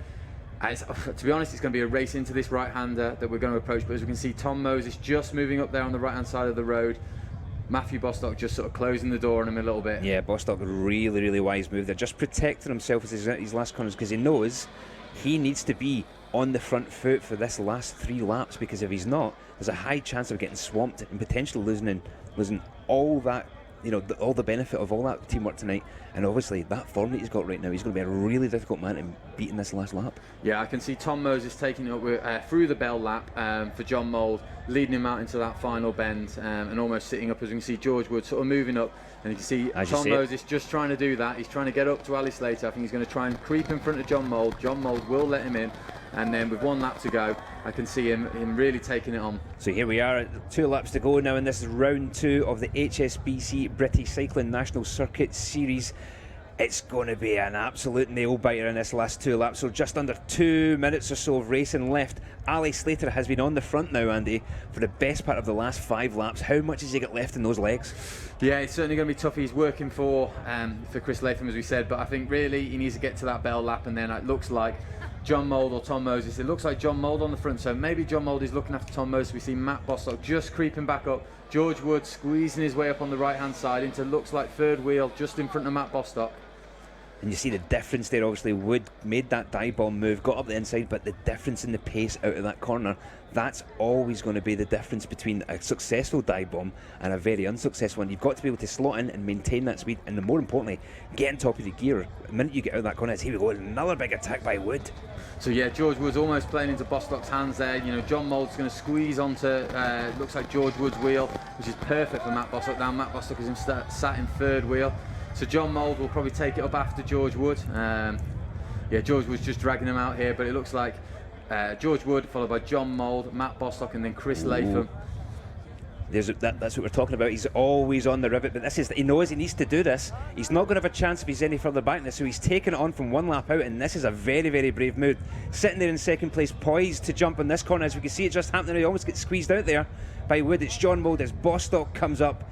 Bostock is the boss tonight by the looks of it, Andy, as we come round this last corner. Are they all going to get round upright? It looks like it. Bostock straight on the pedals, chasing that motorbike, quickly followed there by Jon Mould. It doesn't look like anyone's going to get even close to Bostock tonight. As we look at the back there, Jon Mould still in second place. Looks like Chris Latham's going to slide in there for third place as it gets really narrow. Bostock is going to have plenty of time to post up here. What a ride by Matt Bostock, quickly followed there by Jon Mould, and as we said, Chris Latham there from Vitus Pro Cycling. Great finish by Bostock there. It was down to that right-hand corner that we're predicting all night. First into that corner, first or second. There wasn't much room to move, but it looked like Matt Bostock had the legs there. He easily won the sprint, and Jon Mould just couldn't quite catch up the gap that he'd lost in that corner. Yeah, you can see Mould there, very humble with the handshake. He knew he didn't have a chance. It had to be first in that corner, and to be honest with you, I think with the legs that Bostock's got, he could have came round there in second or third and still won there. Yeah, no, he seemed to be going fantastic there. Obviously went straight from that corner, knew that he needed to be there, but there's Max Stedman there, congratulating Matthew Bostock. He was imperative in his ride. Fantastic workhorse. Callum McLeod as well, the first year, did some fantastic turns in pulling Ali Slater, Jon Mould and Tom Moses back. So the team really looked after Matthew Bostock there and set him up for the win, and then he delivered, which is fantastic. Yeah, and it just shows you how important that team element is in these circuit races. Yeah, you can get away with it, and if you're a wily old dog like the likes of like Russell Downing, as we've seen just in round one, you can get away with it because you've got that much experience. But having a team around you is so important and so vital. I mean, ultimately, Madison Genesis would have got nothing really out of that if they didn't have those two riders in the front to leverage off each other. No, exactly, and you can see that with George Wood. You know, he tried to put that attack in through the bell, and unfortunately every team member got onto him from Canyon DHB and Madison Genesis, and he just dragged them out and did almost Max Stedman and Tom Moses' job for them, which was unfortunate for him, but that was his only option, other than to leave it for a sprint late and try and gamble into that corner. But it looked like, Matthew Bostock and Jon Mould, probably the two strongest bike riders in that race, got first and second. It's terrific to see just a team working so well as a unit, as they have done all year. But for a young lady like Callum McLean, it's really imperative, this sort of stuff, for his development as a rider, isn't it? As we see Bostock here, there was no lag in those legs whatsoever. He gave it full pelt all the way to that finishing line, and usually you would get two hands in the air, but in this circuit you don't dare to do that because you've got about 50 metres from crossing that finishing line till turning right. Yeah, no, exactly, and actually you can see there that the order they went into that right-hander was actually the order they finished pretty much. There wasn't much movement, which goes to say it was about 200 metres from that line, or from that corner should I say, slight uphill, but yeah, everyone's tired, everyone's fatigued, so the strongest rider won. Yeah, and going back to young Callum, it's great for him to get these experiences, and not only that, the positive experience of knowing that he's doing a good job. Young lad, first year, knows where his place is in this team. He knows he's got to help, he's got to work, because all the experience that he's going to gain from being that team worker, that's only going to help him develop into a proper winning rider as he gains sort of maturity in his career. No, and he's a fantastic rider, obviously renowned for his cyclocross skills, which has obviously helped him in this crit racing, but really, he seems to be an out-and-out climber, and he seems to have done very well in the elite road series in the hillier races, and he's been in Italy quite a bit, and he's been very successful over there. We're going to go straight across to Hannah, who's going to grab the winner from tonight's race. Over to you, Hannah, with Matt Bostock. Yeah. Well, what an amazing finish. Another win. I mean, you're on fine form right now. How was the course for you? Yeah, it was it was a bit, the racing was a bit dead, to be honest. It was fast and quite short, so it was hard to make the difference. Like, you could sort of flow back on the downhill and out of that bottom corner, so it wasn't negative racing, but it just became a bit status quo as such. So I mean, it was so fast, and obviously, you know, you guys are all pulling together, but a lot of riders did pull out of the race overall. Yeah, you get that yo-yo effect, especially on a short circuit. Yeah, if you're at the back, you're having a hard time. So. What were the crowd like in Abergavenny? Oh, quality. I was a bit jealous, to be honest. All just stood having a drink. It looks good. And how are you feeling then for the rest of the series after taking 2 wins, one in Otley, one in Abergavenny? Yeah, obviously pretty confident now. Hopefully hold on to the overall and bring that home for Canyon. Well, you look a lot happier now than you did when I had a chat with you before the race. You're obviously pretty proud of yourself right now. Yeah, I was a bit nervous, to be honest. Having won the last one, I thought I might be like a bit marked, and the course was shortened, and not that I had a lot of pressure, but I just felt it a bit just from on Wednesday. So. Well, we're excited to see what's to come for you for the rest of the series. Well done. Thanks a lot. Thank you. Interesting to get to see the comments there from Matt. I think It was talking about the kind of the way the race developed, and I think yes, it was very, very controlled. It had to be though, because the circuit is that demanding that you have to make sure you're on the front foot. The omission of that hot dog was maybe a good thing tonight, because I can't have seen there been any more than 10 riders left in that front group if it was still in there. But again, he's riding that wave of confidence. He wasn't too sure how he would be tonight, but I tell you what, he was all over it. Yeah, he obviously felt some pressure after Otley, coming in as a series leader. But it sounds like, it was fast, but there wasn't really any point where people were able to make that impact on the attack. And we saw that by it coming back on that downhill into that crucial right-hander every time, as Matt Bostock talked about. They sort of cruised onto it. And that, I think, allowed the chasers to gain on the breakaways each time, which is a shame, but not something we necessarily always see. But on a tight circuit, sometimes there is difficulty in trying to get away. Yeah, but you also see that from the point of the view of the teamwork as well. There's that. It's on your team's onus to get to the front and help you. And as now we see the top 10 from tonight, obviously Matt Bostock followed by Jon Mould. Chris Latham, great to see George Wood still hanging in there. He made a big gun-ho attack in that last lap, and he knew that was his only opportunity. Followed quickly there by Josh Price. That's a great ride from the young rider from the Welsh Academy. Yeah, no, fantastic rider. And we saw them, up towards the front of the bike race, chasing down a few moves as well, which is quite critical. I'm sure Rob Parcher will be pleased with that. They rode very well. Yeah, they had a really good account of themselves, didn't they? Especially on home ground. It's really important for them to perform in home ground, isn't it? No, it certainly is. So I think they should be very proud of themselves. It was, an exciting race, and like I said, after 4 laps to go, there wasn't really going to be any attacks. It looked like it was going to be a bunch gallop, and you could see Jon Mould saved as much energy as he possibly could there. He tried to attack, he tried to get away from Matt Bostock, did everything he could, but unfortunately, Matt Bostock had the better legs in the end. Yeah, and it's one of those things where you can see, obviously, that the strength in numbers was one of the key things, and I want to really, really talk about Max Stedman tonight. He was absolutely brilliant. I think, if MD would deserve to win the race, it would have been Max Stedman. But the fact that he's Matt Bostock's teammate, it was never going to happen for him tonight. But as you say, not a natural criterium rider or a circuit race rider, but made a great account of himself tonight, and I was very, very impressed with him. No, he's certainly not what you'd call a natural crit rider, but I know he does love a crit. He finds that he really enjoys them, and he's always begging the DS Tim Elverson to put him in crits. So. It's no surprise to me to see him there, but it was a fantastic ride. I think he was more influential in keeping it together than anyone else. He certainly brought back Jon Mould and Tom Moses countless times. Ali Slater obviously sat on the front a lot for Chris Latham, but I think his was more of a policing role. He didn't really bring the groups back quite as much until that one sort of crucial one. He was almost, to a degree, looking like he was slowing it down for Chris Latham to make it a bit easier for him. But Madison guys did everything they could, but didn't have enough team riders at the end really to take advantage of a keep attacking the really strong boys from Canyon DHB Bloor Homes. Yeah, and it's one of those things that you've always got to rely on your teammates, because let's be honest with you, when you've only got maybe 2 riders there, as we see this another scintillating finish, he's just so quick, isn't he?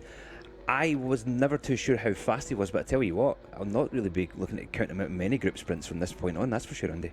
No, Matt Bostock has been quick. Obviously, from the Isle of Man, gained a pedigree. He's done a lot of track racing. Very successful in the points and Madison disciplines. Very tactically aware.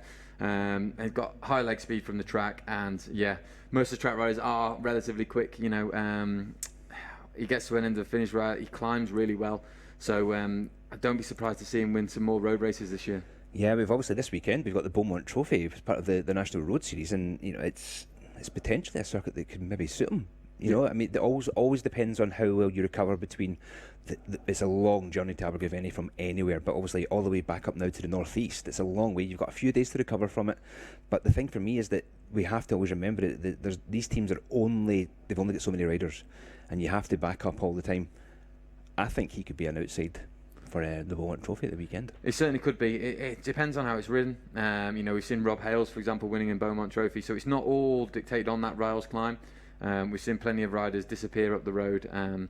So I certainly would be putting him forward for that. I think he'd be looking at the Isle of Man, especially, home race, 3-day stage race. There's a Comess there and a crit. So I'm sure we'll be looking at trying to get that, and obviously a lap round the TT circuit. he can climb with some of the best. So and he'll know it like the back of his hand, because I'm sure certainly he's done a will few know it, laps yeah. on that TT circuit in his time, you know there. But yeah, that's another great addition to the National Series, isn't it? Having a 3-day stage race in Isle of Man. It's been a long time since we've had some racing in Isle of Man. It's great to see it back. Yeah, no, it's fantastic. Fantastic racing roads as well. Obviously, one massive mountain on the one day. Obviously, the National Championships were there 2 years ago, and proved for a fantastic race. Obviously, Steve Cummings being the victor there. Obviously, had the time trial and the road race. The first guy to do that after David Miller, I think. So yeah. Great racing roads. They obviously a famous circuit from the motorbiking world, but it does make for a fantastic bike race as well. Yeah. So that one we want to look forward to. And it's the smoothest tarmac you'll ever race your bike on. It's beautiful. So anyway, back to tonight. So now that cements Bostock's position at the top of the table. He's now got a 60-point lead. I think he could potentially run away with this, and he's got a really, really solid lead already. The closest rider to him will now be, I think, Jon Mould. I think Mouldy was third at Otley the week on Wednesday. So Mould's still in the mix, but it's all now about maintaining your form, because it's a long series. It's dragged out over this whole month. As we say, it's not only about it's about training well, it's about looking after yourself, but recovering really, really hard. And that's one of the aspects that people don't necessarily think about an awful lot when they think about being an athlete. It's just train. But the recovery, you have to recover hard as well, especially when you're in this bubble of circuit racing.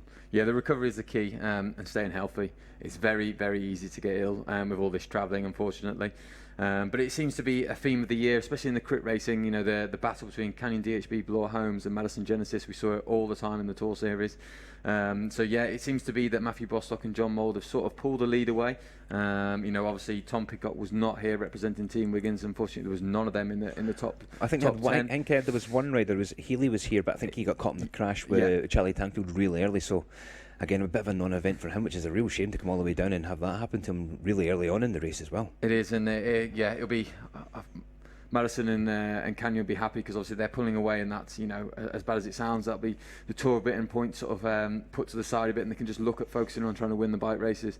So yeah, it looks like, I think Matthew Bostock is riding the whole series. You know, it's key that one rider is successful in the whole series for those Tour Britain points. So Matthew Bostock, I know, is our leader, shall we call it, for the crits, and he's cementing that within the team at the moment with another fantastic win there tonight. You know, never in doubt really, especially coming into those laps. Chris Latham was the person I thought might challenge him in third spot, but yeah, didn't have the legs, which I think was a tell from the fact that Ali Slater kept trying to slow it up for him. Yeah, I think you're right there. But the other thing for me is that you touched on the fact that Madison Genesis with Mould and obviously Canyon DHB with Bostock, they've now got quite a good gap between them, and it'd be really nice to see some real good aggressive racing in the circuit race series, and not have it dictated by politics or selections for Tour of Britain, etc. They can just get down to the nitty gritty and get stuck in each other and give us some great viewing and give us some great racing to commentate on. Yeah, those two teams certainly will be knowing that they're going to get first and second in the Tour of Britain points, so that will be put to bed to a degree, and I think that will make for more exciting racing. I think we saw Madison Genesis try and take it to the Canyon DHB Bloor Homes boys there, but they just didn't quite have the numbers at the end. You know, they were left with two, and Canyon DHB actually had, I think, four in the front group. Louis Rose Davis was sort of at the back and not really instrumental in the development of the racing, but you really saw Matthew Bostock, Max Stedman and Callum McLeod really sort of dominating, especially Max Stedman. I think, yeah. I mean, he also, unfortunately as well, Page had that slight issue with his bike, and Tanfield crashed as well. So, yeah. Think there'll be any knock-on effect with Charlie Tanfield from that crash? No, I'm not sure what. I don't believe he's doing the Beaumont. I think he is doing a few more crits. I'm not sure. We haven't. Tim hasn't decided on the team yet, I don't think, for the next couple of rounds, but I'm pretty sure Matthew Bostock will be in there. But then it'll be looking at what road races we've got around that and what suits people. But yeah, you know, Charlie Tanfield and, well, I would have said Charles Page definitely would have been in that group of 10 without that mechanical. And Charlie Tanfield, I would have believed, would have been there as we're going towards the podium now. Yeah, it's great. There we go. On the left-hand side, Matt Fixer Payne, the voice of British circuit racing, British mountain biking, of course, British cyclocross. It's great to have Matt here. Very knowledgeable commentator and always good for a laugh as well, isn't he? I don't know him very well, to be fair. You don't know? No. I recognise the voice a lot, but no, unfortunately, no. We've got the local dignitaries coming out to present the flowers. And then it's champagne time, Andy. Champagne time. Let's see if anyone's got the sunglasses on like Tom Pidcock did in Otley to protect his eyes. champagne bottle in the eye is never great. No, especially the cork. And there we go. One of your old teammates, is it not, Andy? Was that your GB teammate as well? He is. Great to see Team Chris Wiggins Latham on the podium. Team Wiggins teammate, GB teammate. That's another third place for him, obviously. I think he wants to go a couple of steps closer, but yeah, I think he'll be chuffed with that ride. Probably not a circuit that really suited him. I think he enjoyed the faster flowing circuits and the faster finishes. But I think a great ride, and Ali Slater did a great job for him. Big smile on Latham's face there as well, and a big smile on this guy's face, of course. Local rider, local hero, Jon Mould. Not too far down the road, 20 minutes drive for him to get to this race, which I'm sure is a bit of a luxury for him instead of what it usually takes him to get to most bike races. Yeah, no, he tried his best. He did everything he could to break Canyon DHB Bloor Homes, but you know, to no prevail. And yeah, he did everything he could and got second place, secured a podium, and I think that was probably the best result he could be looking at, to be honest, with 3 laps to go. I think Matt Bostock was the clear favourite for the sprint. Dominated it into that right-hander and won convincingly. I tell you what, he's going to be getting used to that, wasn't he? You know, on that top of that podium. And then there we have him, Matt Bostock from Canyon DHB, powered by Bloor Homes, is the winner of the Welsh Open Circuit race. Yeah, now the question will be whether he can make it a hat-trick. It's Newcastle, I believe, next. Yes, I think it's... Is it Stockton? No, it's a new circuit, isn't it? Yeah, Newcastle on the Wednesday, I believe. Yeah. So it'll be an interesting new addition to the series as we're getting the champagne brought out. It'll be interesting to see if Matt's managed to get any more practice in for this ceremonious moment when they're on the podium. But now we're going to throw it across to Hannah. A huge congratulations to Matt Bostock, taking his second win of the series here in Abergavenny tonight. The night certainly belonged to him. Now, the next round of the HSBC UK National Circuit Series men's event is going to be in Newcastle on Wednesday of next week. Make sure you keep up to date with all the action, britishcycling.org.uk, and don't forget to follow the hashtag National Circuit Series. It's been a fantastic evening here in Abergavenny. Thanks so much for joining us. We'll see you next week. Bye-bye.